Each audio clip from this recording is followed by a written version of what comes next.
Good morning, everyone. Before we get into the reason why we are here today, another tough day on the numbers front as it relates to COVID. Just about 2,200 new positive cases, 13, sadly, losses of life, over 1,300 in our hospitals. The big counties, over 200 cases today, are the ones that we've been talking about of late: Essex, Bergen, and Passaic. Those are 200 or more each, and then 150 or more each, Hudson and Middlesex. So we continue to be in the fight. As I mentioned, alluded to yesterday, we're working on making sure that we've got a right balance between strategic scalpel-like actions and some broader actions that we will almost certainly take sooner than later. So again, good morning, everybody. On Tuesday, the people of New Jersey voted overwhelmingly, by the way, about a 2-to-1 margin, to erase our state's broken marijuana laws and to legalize adult use marijuana. I was proud to cast my own vote in favor of this measure, joining every member of my family and joining millions of my fellow New Jerseyans. And I thank everyone who voted in support of this amendment. In fact, through your votes, marijuana legalization passed with a greater margin here in New Jersey than in any other state where it has been on the ballot. We now join the growing number of states that have come to the rightful conclusion that our marijuana laws had done more harm than good, had ruined more futures than they had helped, and hurt many communities by saddling black and brown people, predominantly young men, with an arrest and a host of collateral consequences for non-violent offenses. And in many cases, sadly, those consequences were carried for the rest of their lives and are being carried. Our taxpayers saw $150 million of their tax dollars go every year just to processing marijuana arrests. And those arrests fell disproportionately along racial lines, despite, by the way, similar rates of marijuana usage. Black New Jerseyans were 3 times as likely to be arrested for possession than their white peers. Now, law enforcement will be able to focus their resources and time on more serious and violent crimes. As I have said repeatedly, both while I sought this office and while I have held it, the legalization of adult use marijuana is a matter of social justice, economic justice, and racial justice. It is a matter of criminal justice reform. It is a matter of common sense. Each of these ideals, social justice, economic justice, racial justice, criminal justice reform, and common sense, prevailed at the ballot box on Tuesday. But now that this amendment is passed, the work begins to ensure that it is implemented fairly, justly, and swiftly. I look forward to continuing our work with the legislature to pass enabling legislation that will set up the necessary regulatory framework for adult use marijuana.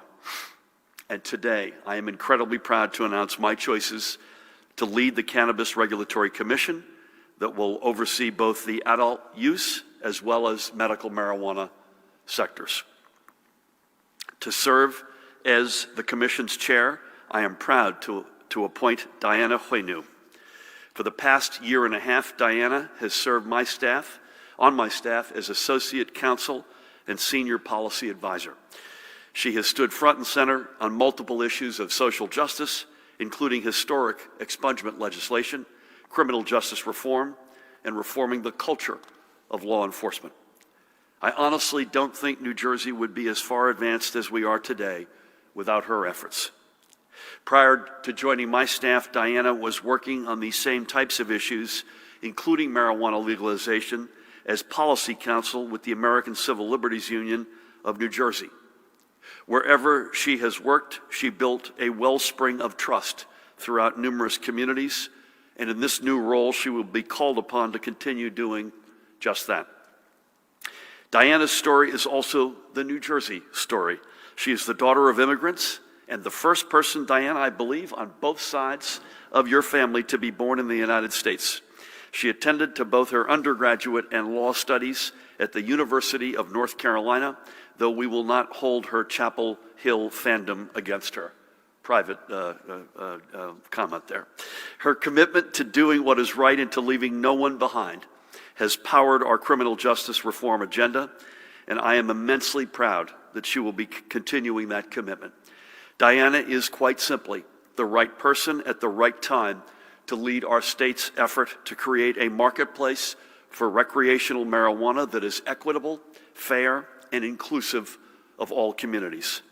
I know, and I'm going to give them a wave, Diana's family is watching online and with great pride. In fact, some of them from across the Atlantic Ocean. I share their pride with them, as Diana is indeed a true rock star. And the guy to her left, to serve as the Commission's Executive Director, I am proud to appoint Jeff Brown. Jeff currently serves as Assistant Commissioner of Health in charge of the state's Division of Medicinal Marijuana, a post he has held since March of 2018. When he joined our administration, Jeff was already a recognized leader in health policy through his work with both the Hospital Alliance of New Jersey and the New Jersey Healthcare Quality Institute. And over the past 32 months, he has been instrumental in overseeing the complete overhaul and expansion of our medical marijuana program. When Jeff took over, we had just begun our work to turn our state's program from one that the prior administration had custom built to be restrictive and inaccessible to what it is today, a program that offers hope and relief to tens of thousands of New Jerseyans. Under Jeff's leadership, our program has grown from 17,000 to 95,000 patients, and we've enrolled more than 2,500 new caregivers.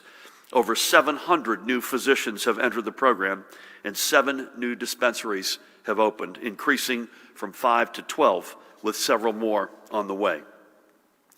And I have to say that much of this progress was enabled through the Jake Honig Compassionate Use Medical Cannabis Act, which we worked with the legislature to pass last year, and which I proudly signed. And God rest the soul of that precious little guy, Jake Honig, and his family, who I would bet are watching us right now.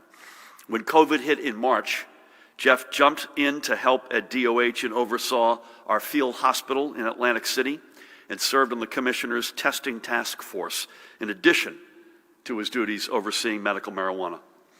Jeff's experience in the successful expansion of our program and in working with patients, advocacy groups, and industry throughout that process will be critical as we set up our new legal adult use marketplace and continue to maintain a robust medical marijuana program. Legalization is a long time coming, I know. This is something that many of us had hoped that we could have already done through the legislative process. And many of our legislative partners have worked tremendously hard. Most notably, I want to give a shout out to the guy with whom I had the very first conversation about this, Senate Judiciary Chairman Nick Scuteri. But the votes of the people themselves are confirmation that we are on the right side of this issue. Last March, when the effort to legalize adult use marijuana hit a roadblock, I said the following, I'm going to quote myself: "History is rarely made at the very first attempt. History is often a bumpy road of fits and starts, of progress and setbacks. But eventually, barriers do fall to those who are committed to breaking them down." And today, the barrier of our failed marijuana laws that has kept so many of our residents from moving forward and prevented our economy from growing and expanding in a truly inclusive way is about to fall. With Diana and Jeff leading the way, I know we will be successful in not just creating the marketplace that works for New Jersey, but one that will be a model for other states to follow. I thank them for all they have done in building the foundation upon which we now work. And it gives me tremendous pleasure to introduce the chair of the Cannabis Regulatory Commission, Diana Huenu. Diana?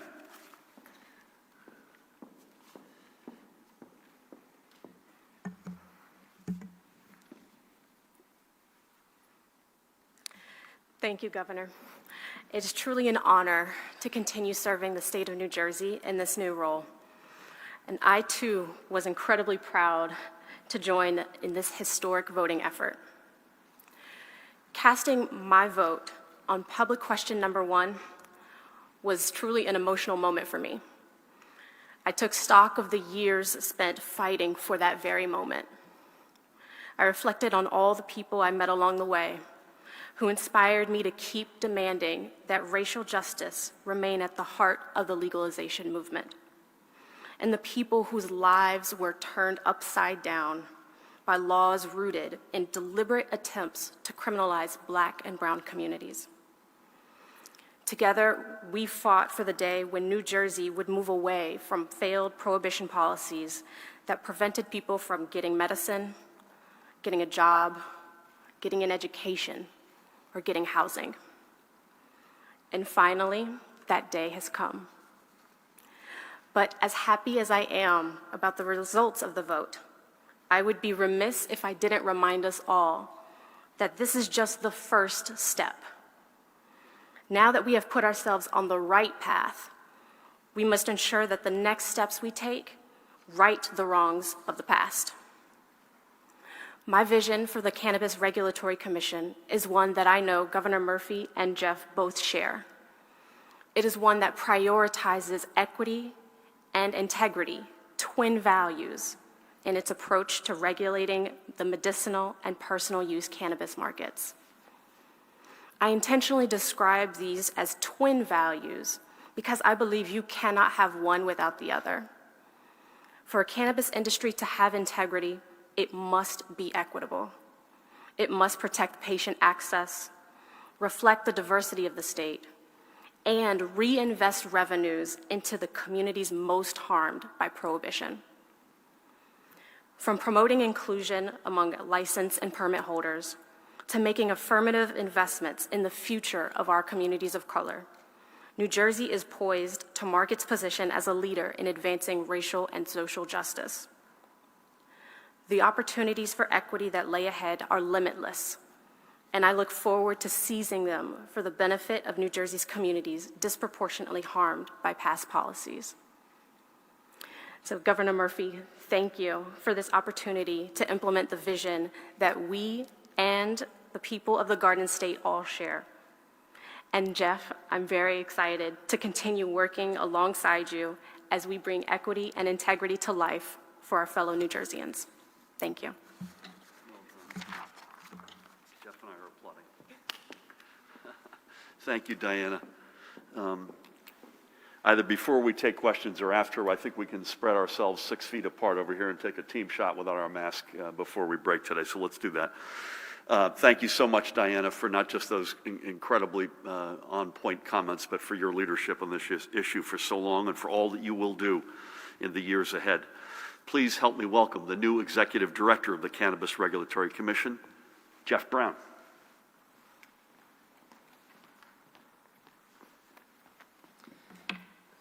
Good morning, and thank you, Governor, and congrats, Diana. This appointment is a tremendous honor and a tremendous task, one that I don't take lightly. When I became Assistant Commissioner of the Division of Medicinal Marijuana in March of 2018, I was coming off of a year spent fighting, among many priorities, to protect the Affordable Care Act from legislative attacks. It was a personal fight for me because I have Crohn's disease, and the idea of not being able to get the medication that keeps me in remission and healthy solely because I had a pre-existing condition was terrifying. So when I became Assistant Commissioner and heard from cancer patients who struggled to access our medical cannabis dispensaries, from mothers who were driving across the state to get the medication they needed for their kids with severe seizure disorder, people with terminal illness who were forced to go back to the doctor every 3 months just to confirm that they were still dying, I felt that same fear from them, and it was personal to me. That's why we've pursued aggressive changes at the Division of Medicinal Marijuana. We've added new conditions that can be treated with medical cannabis, new dispensaries, new products, and have made it dramatically easier to be a patient in New Jersey. Because of our reforms, we will surpass 100,000 patients this month. And our work is not even close to being done. We need to continue to expand the market. We need to continue to add new products, and we need to continue to break down barriers for patients and their loved ones.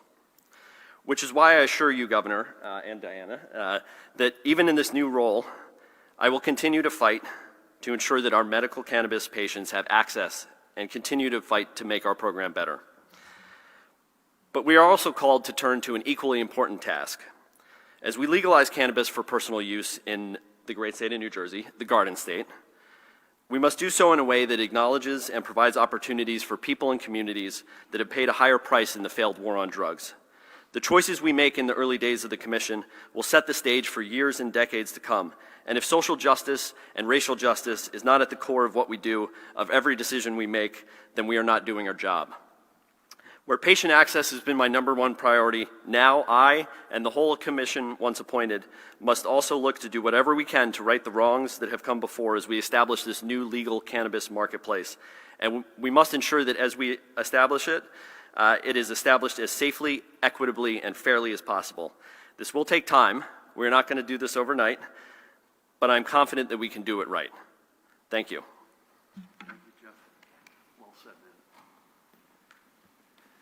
I think we'll take a few questions and then we'll do the team shot. Is that okay with you all? Anybody? Hey, Brian. Hold on, we'll get a mic here, Frank. There you go. Sorry, thank you. This whole issue of social justice and reinvesting in the community, I'd like to hear from both you and the new chairwoman as to what do you mean by reinvesting in the community? Does that mean setting up small businesses, minority businesses who are dispensary outlets? How do we see the balance once the legislation is passed, of course, and we all know that it's that close. How do we see the balance between big corporate moves into New Jersey and the little guy that would bring some sort of justice? All good questions. I'll give you my thoughts, and Diana, you should weigh in as well. I think a lot of this is to be determined, in fairness, in terms of the specifics. I don't want to jump the gun on the legislation. We're working quite well with the legislature on this. And by the way, we have been on this from moment one. We all tried to get this passed legislatively and came very close. It did not get there, but we've worked together on both the referendum and currently on legislation. But it does mean equity. We just had a little huddle backstage, and I said job #1, and I think we're in violent agreement, is equity here. And equity will evidence itself in a whole range of different ways. Who gets the licenses, where they're located. To your question, a balance between folks who are already in this industry with those who are in the small business and startup community, which we value so much in this state, which, by the way, I think generates overall 60% of our employment. This notion of equity will be evidenced, I think, in a number of ways throughout this as it takes hold. Diana, do you want to add anything to that?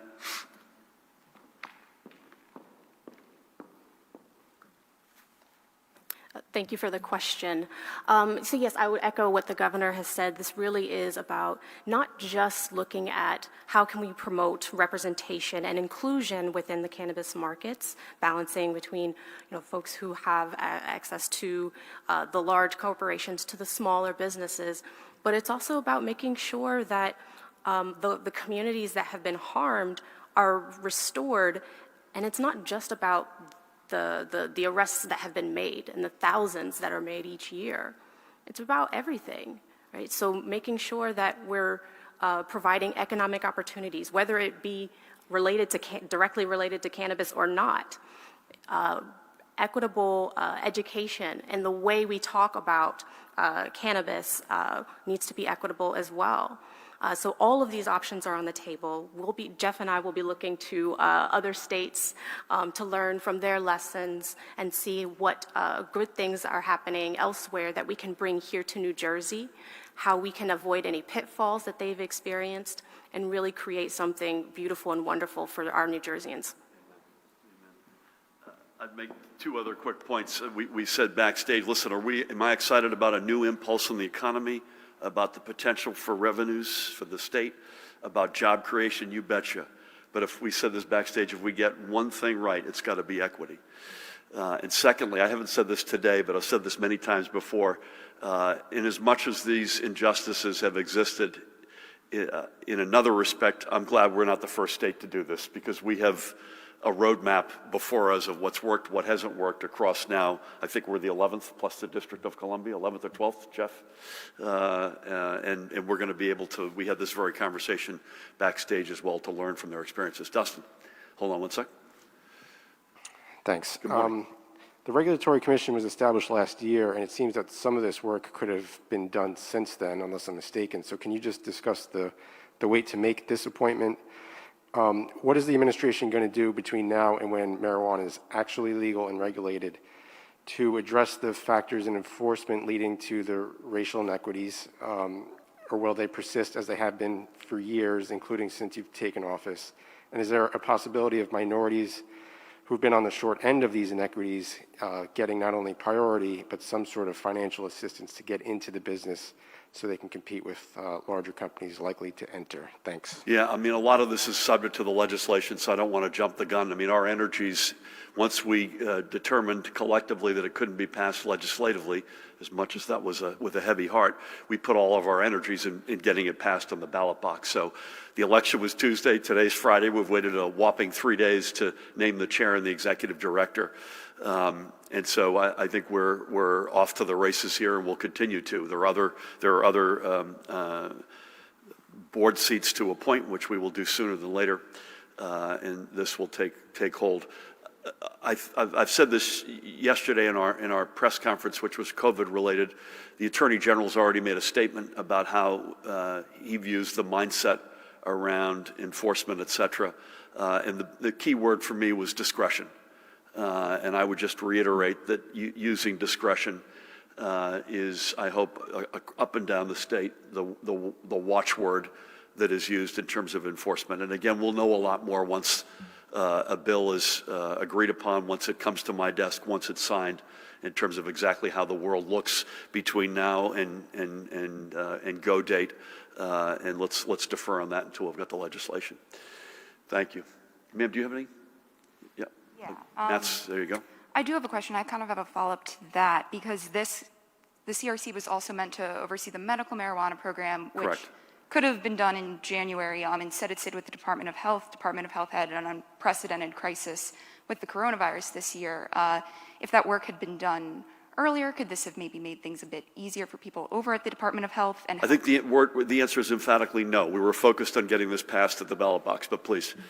Okay. And then I have a separate question just about Clifton Schools today. One of the largest districts in the state has decided to close through January, citing a spike in community cases. This kind of differs from specific shortcomings that schools have cited about HVAC issues. Is a surge in community spread an acceptable reason for ending in-person classes for months? And if so, how could a similar statewide surge impact schools and their ability to... Which district? I missed the district. Clifton. Clifton? Mm-hmm. Okay. Listen, it's the same answer I would have given you before. We review through our Department of Education with a big input from the Department of Health, where Jeff resides. We put a big, we deal with these districts one district at a time. We did that when they closed. We're doing it when they reopened 2 months ago. And they consult with us at every step of the way when they make decisions like that. So I don't have a specific insight into Clifton. I did mention yesterday that we've got 30-odd instances of in-school transmission impacting over 100 individuals. We take every one of those cases deadly seriously, but that's well within any expectation of where we expected to be. Let there be no doubt, as a general matter, this virus has not gone away, as we predicted it would not, and notwithstanding great work on behalf of millions of New Jerseyans, we're still in the fight. And we have got to fight back against COVID fatigue, which is understandable, which is real, and we have to do collectively everything we can in our power to fight back against that. Do you have something, sir? Yep, come on down. One sec. Matt's coming over to you. Matt Stanishi, by the way, still trying to figure out if he got elected in Greenbrook to Township Committee. We'll hope to get the word this weekend for that, Matt. We have you in our prayers. Hello. Good morning, Governor. Will you be looking to commute sentences or issue pardons for people convicted of low-level marijuana offenses? And if not, how is that consistent with saying legalization is a matter of social justice? And then the second one off topic, what concerns do you have about the increasing COVID-19 cases at Fort Dix Federal Prison? On the former, I've said everything I'm going to say. The Attorney General made his statement. We're going to work on the legislation. When we get that, hopefully to my desk sooner than later, and God willing, it'll get signed, we'll have a lot more guidance as to where the world is headed. I've got no specific insights on Fort Dix. But Mahan, I'd like to get back on that question. The Department of Health, I know, is involved. The local health authorities are involved. It's concerning when you get vulnerable populations. It's why it underpins why we've taken a lot of the steps we've taken to responsibly reduce prison population because of public health, most importantly, but to do it responsibly. And knock on wood, that's our mantra, and that's what we've been able to do. Before I go to anyone else who's not asked, we good? Real quick, 1, 2, sir, go. Are you together? I apologize. Okay. I apologize for my delay. On topic, if you have answered this, I apologize. The step being taken today, how important is that in terms of the commission? And also off topic, on the election, any comments about the president's allegations that there's been voter fraud, especially as the head of the Governors Association, Democrat Governors Association? Yeah, so I would say 2 things. One is that this is a big day. So we have taken 2 important steps. Number 1, in Diana's case, someone who exudes equity in the struggle to get there, who is studied deeply in not just social justice generally, but specifically on cannabis, whether it was at the ACLU or in our front office. Jeff has overseen our medical marijuana operations for 32 months. He's done a brilliant job. He said something which I didn't say, including expanding conditions, health conditions that allow you to be eligible to participate in the program, destigmatizing the medical community's engagement. These are 2 rock stars. We could not have 2 better people as our first 2 appointments, and I think it's a big step in that respect. Secondly, listen, I'm going to try to contain myself, but that was, I think, the worst set of remarks ever delivered by an American president last night. It's just hard to put it any other way. Let's count the votes. And by the way, he could still win this. If I were in his shoes, I would let this play out because you just never know. It quite obviously, the past 48 hours, as these mail-in ballots, as the urban communities have been counted, it has shifted the needle dramatically toward Vice President Biden.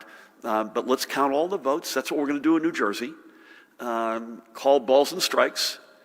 And then when we've counted all the votes, decisions are made as to whether it's a continuation of the current administration or a new administration that will come into effect in January. And I plead with responsible leaders across the spectrum, but especially in the Republican Party, to stand up. This is not the first time the president, by the way, has shown this impulse. In 2016, I was reminded this morning in a debate with Hillary Clinton, he refused to say that he would abide by the results of the election. Turns out he won the election, but he set up a fraudulent voting commission. You may remember this. It's distant past, which came to literally no conclusion about any evidence of fraud. But having said that, we are where we are today.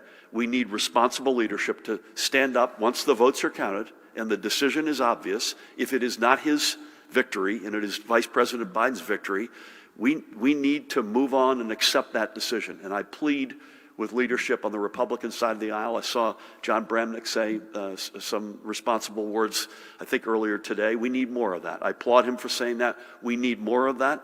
And again, let's count every single vote. Thank you. Brian, you have one more and then we're going to go. Hold on one second.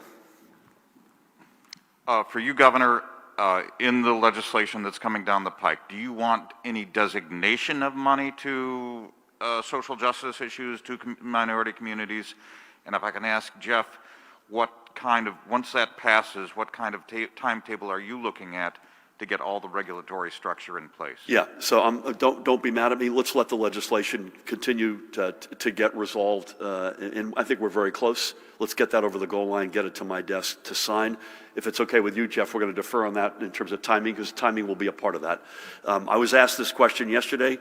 God willing, within a year, you're able to have a retail experience, and potentially sooner, and then potentially as well, and Jeff, you may want to come up on this topic specifically if I could ask you to. In the medical dispensary side, only if Jeff and Diana are convinced that there's sufficient supply such that we don't eat into what is there for the medical patients, there's a potential for some retail activity, through the medical dispensaries. Is that fair, Jeff? Do you want to just real quick color on that. Yeah, you know, it's critical to ensure that our current dispensaries have enough product to serve the patient population. As I mentioned, we're, you know, expanding. We're going to hit 100,000 patients in the next month. And so we have a current industry. We need to keep expanding the medical industry, and then we need to plan for this new legal cannabis industry. And as the governor said, a lot of that's going to be sorted out in the legislation, and we need to see where that falls before we can start talking about any sort of expectations. Thanks, Brian. Thank you, Jeff. Thank you, Diana. Congratulations to each of you. Thank you all for being with us. Why don't we come over and do a socially distant team shot, if that's okay? And again, thanks, everybody. Have a great weekend.